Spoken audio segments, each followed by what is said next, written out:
ತೆಂಗಿನ ಮರಗಳಿಗೆ ಕೋಕೋಮ್ಯಾಕ್ಸ್ ಬಳಸಿದ ನಂತರ ನಾನು ಉತ್ತಮ ಫಲಿತಾಂಶಗಳನ್ನು ಕಂಡಿದ್ದೇನೆ. ಕೋಕೋಮ್ಯಾಕ್ಸ್ ತೆಂಗಿನ ಮರಗಳಿಗೆ ಉತ್ತಮ ಗೊಬ್ಬರ ಎಂದು ಹೇಳಬಹುದು.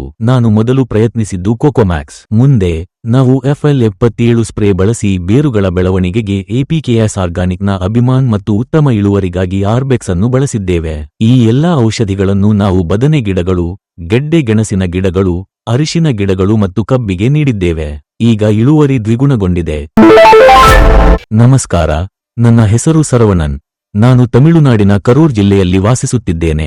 ನಾನು APKS ಕಂಪನಿಯನ್ನು ಆನ್ಲೈನ್ನಲ್ಲಿ ನೋಡಿದೆ. ನಾನು ಮೊದಲು ತೆಂಗಿನ ಮರಗಳಿಗೆ ಕೋಕೋಮ್ಯಾಕ್ಸ್ ಬಳಸಿದ್ದೇನೆ. ಅದರ ನಂತರ ನಾನು ಕಳೆದ 6 ತಿಂಗಳಿನಿಂದ ಇದನ್ನು ನಿರಂತರವಾಗಿ ತಿಂಗಳಿಗೊಮ್ಮೆ ಬಳಸುತ್ತಿದ್ದೇನೆ. ತೆಂಗಿನ ಮರಗಳು ನಿರಂತರವಾಗಿ ಉತ್ತಮ ಕಾಯಿಗಳನ್ನು ಪಡೆಯುತ್ತಿವೆ.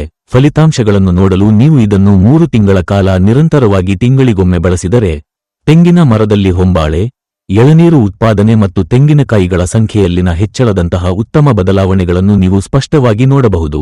ಮುಂದೆ ನಾವು ಬೇರುಗಳ ಬೆಳವಣಿಗೆಗೆ APKS ಕಂಪನಿಯ ಅಭಿಮಾನ್, ಉತ್ತಮ ಇಳುವರಿಗಾಗಿ ಆರ್ಬಿಕ್ಸ್ ಅನ್ನು ಬೇರಿಗೆ ಮತ್ತು FL77 ಅನ್ನು ಸಿಂಪರಣೆಗೆ ಬಳಸುತ್ತಿದ್ದೇವೆ.